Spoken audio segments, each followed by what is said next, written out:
Life Row was the last home I had on dry land. Now, I'm locked in a cell equally as grey and bare. The only difference is I'm below the surface of the Pacific in a lonely steel capsule. They lured me in with a chance at reducing my sentence by volunteering as a test subject for the Hadal Anomaly Project. Cryptic, right? I won't detail the reasons for my imprisonment, because from what I've been seeing and hearing, it doesn't matter anymore. The rest of the world may as well not exist. We disembarked, best part of a month ago?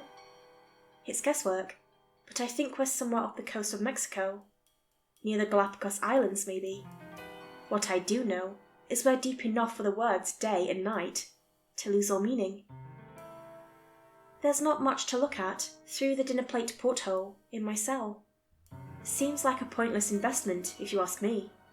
The things I've made out from eavesdropping through the tiny gap in the doorframe are far more interesting. From muted fragments of conversation, here's what I know. The Hadal Anomaly, this project's namesake, is a vacuum close to the Pacific seabed. It's spherical, just under a kilometre wide, with no rational justification of its existence. No water, air, sand. An empty region of space, and nothing more. Feels like we're still moving, still descending. I don't know how long it'll be until we arrive. Hopefully a while. Still, I'm noticing some changes.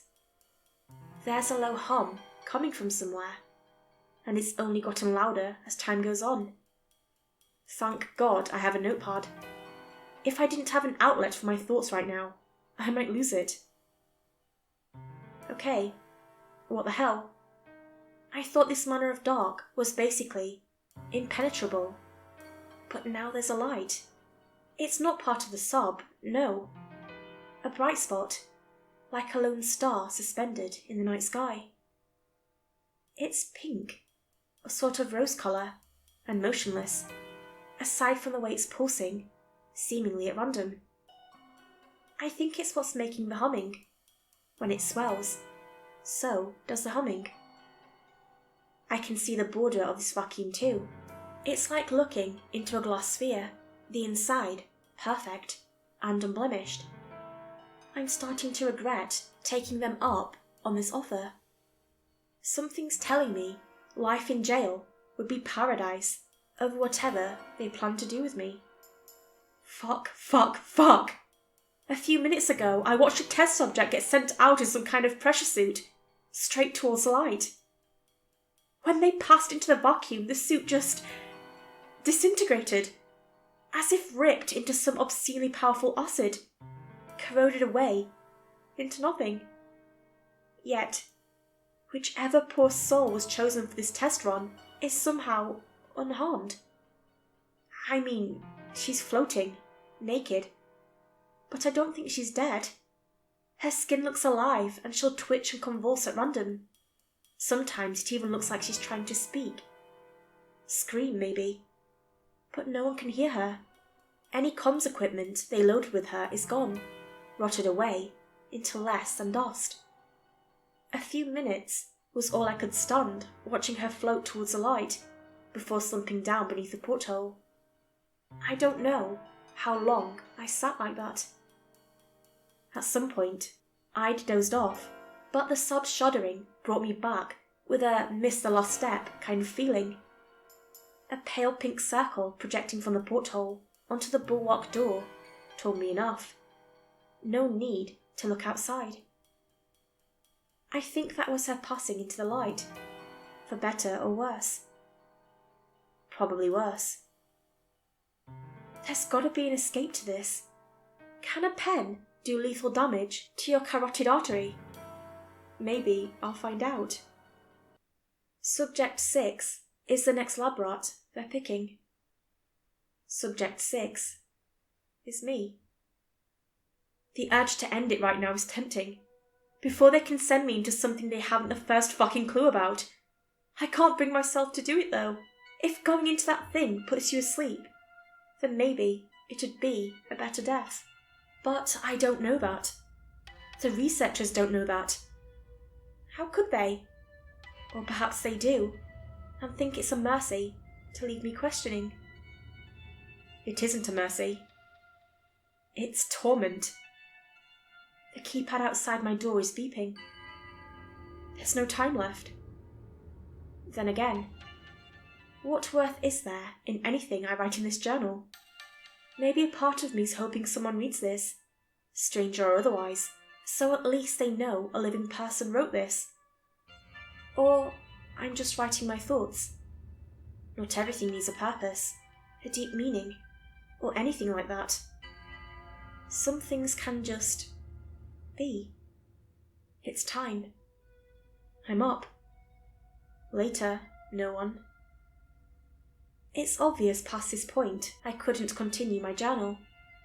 Even if I somehow brought it along, it would have disintegrated inside the anomaly. Researchers and sub-operators crowded me, chattering in a crucible of voice. I didn't care to hear anything they had to say.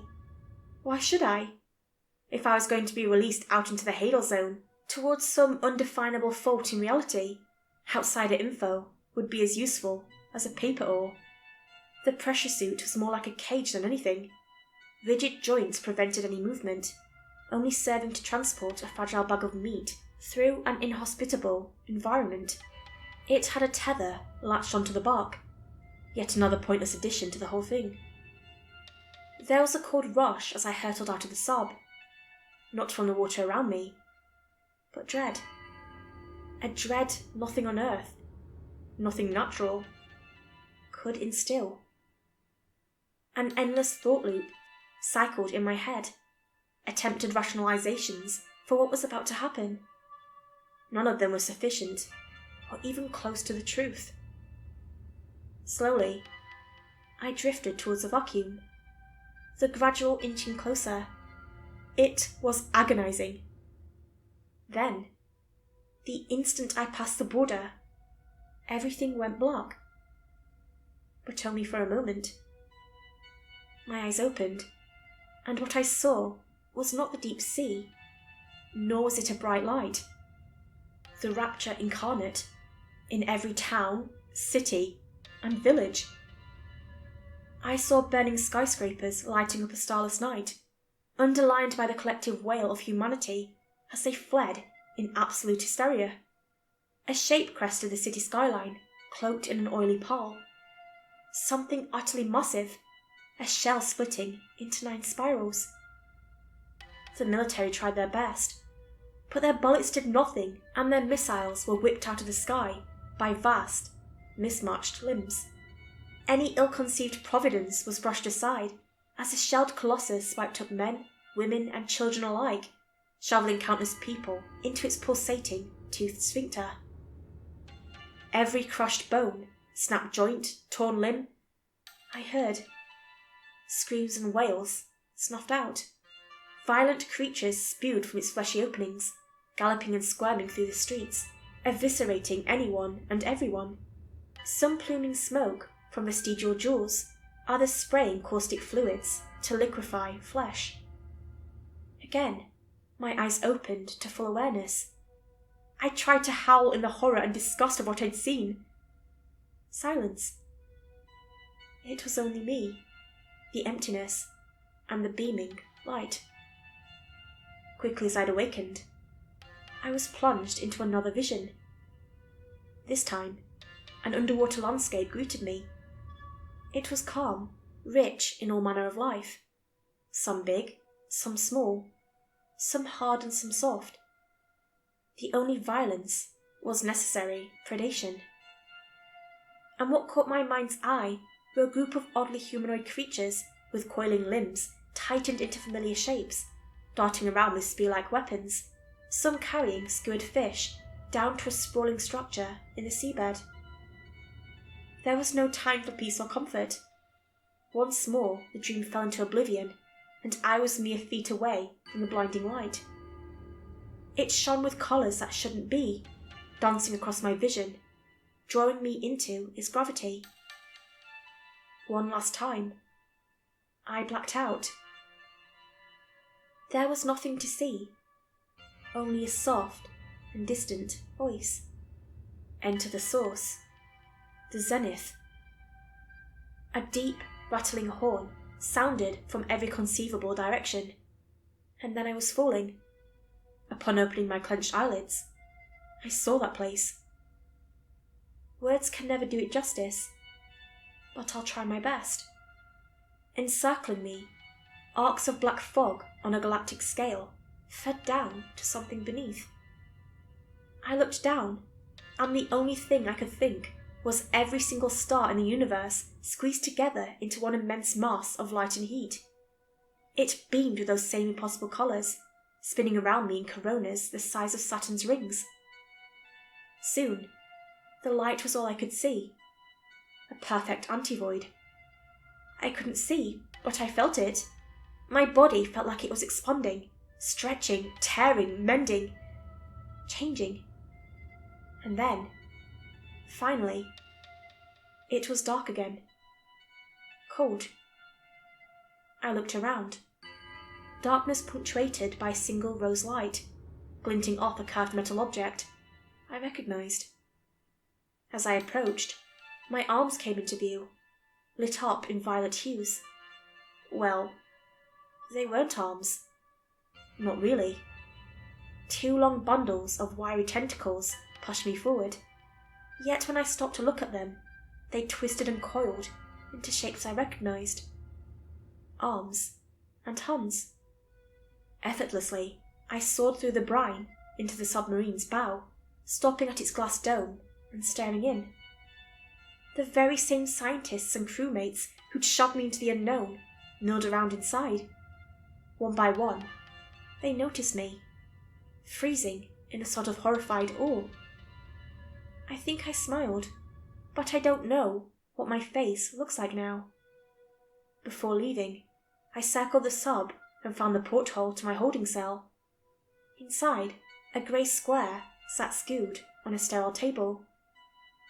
My new appendages slithered across the glass, smothering it in seconds, and pulling with tiny suction cups. With little effort on my part, the window cracked and shattered, and I had to brace to avoid being sucked through the jagged glass teeth. Foot-thick reinforcements slammed down around the bulwark door, while red lights strobed and sirens blared. In one fluid motion, I reached inside and grabbed the notepad, swaddling it tight in a nest of tendrils in hopes of saving the ink. All around me, the midnight black lit up with tens, no, hundreds of rogue stars, a sprawling, alien firmament. After rocketing up to the surface and following the sun to the east, I washed up on a sandy ridge, restraining a small lagoon. It was dusk, which worked in my favour to mask the features of my new body.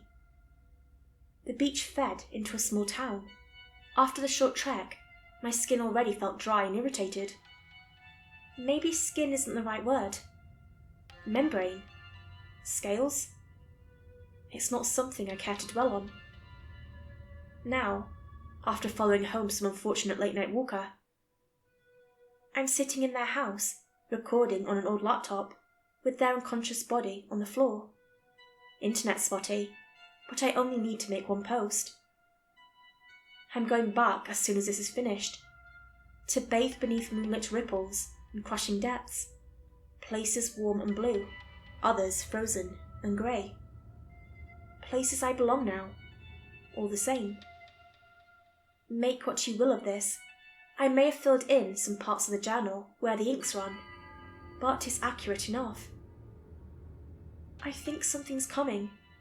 Something that was once a distant foresight, now a promise past due. Our society will burn. Cities razed into dying embers among ash and bone. Nightmares roaming every continent, slaughtering anyone or anything they see. But there is salvation for all of us. Somehow, I know the lights will multiply and rise to the surface. Go to them. Let them take you. If not, I'll bring you along myself. Become like me and survive what's coming. Because what's coming is coming soon, and before long, you'll be out of time to save yourselves.